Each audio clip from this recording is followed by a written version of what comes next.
ni Pangulong Ferdinand R. Marcos Jr. sa 27th ASEAN-China Summit na patuloy pa rin ang karahasan ng China sa Pilipinas.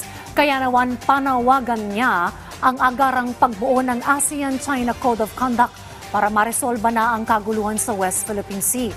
Kumuha tayo ng update mula kay Clazel Pardilia. Live, Clazel!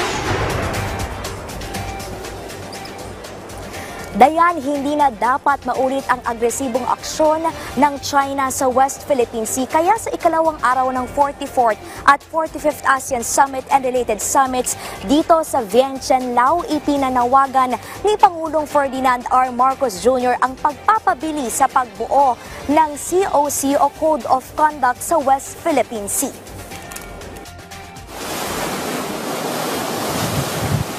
Ang pambobomba ng tubig, tahasang pambabangga at pananakot ng China sa tropa ng Pilipinas sa West Philippine Sea, patunay sa nagpapatuloy na tensyon sa teritoryong sakop ng Pilipinas.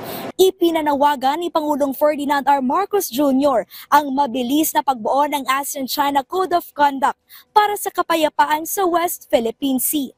Sinabi ito ng Pangulo kaharap ang mga ASEAN leader at Chinese Premier Li Qiang sa 27th ASEAN-China Summit sa Vientiane, Laos.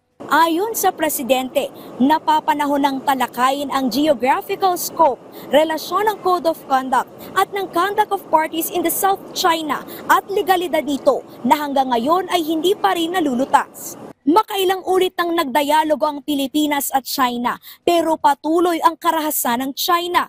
Nalabagan niya sa United Nations Convention on the Law of the Sea at 1972 Convention on the International Regulations for Preventing Collisions at Sea. Dapat anyang maging seryoso sa pagresolba ng pagkakaiba upang humupa ang tensyon at gumawa ng mabilis na aksyon para mapigilan ang parehong pangyayari. Sa magkahiwalay na pagpupulong, sumentro ang pahayag ni Pangulong Marcos sa ASEAN Interparliamentary Assembly sa pagpapaigting ng commitment sa mapayapang pagresolba sa hindi pagkakaunawaan at mariing pagsunod sa international law. Inaangkin ng China ang malaking bahagi ng West Philippine Sea pero iginiigit din ng Brunei, Indonesia, Malaysia at Vietnam, mga bansang kasapi ng ASEAN, ang kanilang karapatan sa dagat. Giit ni Pangulong Marcos, mahalaga ang ugnayan ng ASEAN Interparliamentary Assembly sa mga bansa sa labas ng ASEAN para bigyan daan ang pagtalakay sa mga regional at international issues. Kahit bumubuti ang relasyon ng ASEAN sa China, hindi aniya mahihiwalay ang mga hamon sa pinag-aagawang teritoryo. Tinulak ni Pangulong Marcos ang pagsasagawa ng interparliamentary diplomacy na may buong paggalang sa ASEAN centrality at sama-samang isulong ang pananaw ng rehiyon. Sa kabila nito, iginiit ng Pangulong Marcos na nananatili ang commitment ng Pilipinas sa pagpapalalim sa relasyon ng ASEAN at China upang makamit ang pangmatagalang kapayapaan at kooperasyon.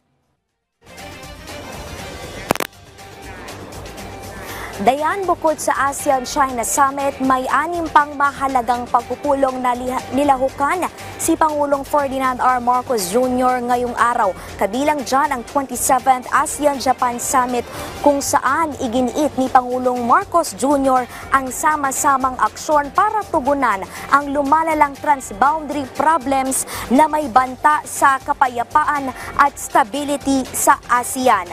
At nagsagawa rin ng bilateral meeting ang Pilipinas sa pagitan ng China at hiniling ng Pilipinas ang patuloy na suporta ng Canada sa posisyon ng Pilipinas sa West Philippine Sea at ang pagdadala nito sa G7 Forum. Ang G7, dayan ay grupo ng mga bansang may pinakamalalaking ekonomiya, kabilang na ang Canada, France, Germany, Italy, Japan, UK at US.